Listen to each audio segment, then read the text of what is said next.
अस्सलाम वालेकुम। कैसे हैं आप सब? उम्मीद करती हूँ कि आप सब ठीक होंगे। अल्लाह ताला आप सबको अपने हिफ्ज़ व ईमान में रखे। अल्लाह ताला आप सबकी मुश्किल को आसान बनाए। आज मैंने कोई रेसिपी नहीं बनाई। आज ये बाहर से नाश्ता लेके आए थे तो मैंने सोचा कि आपसे शेयर करती हूँ। निहारी लेके आए थे और साथ में नान लेके आए थे।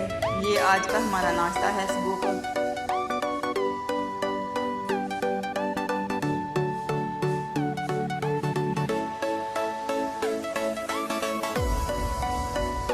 ये बहुत ही मज़े की निहारी है।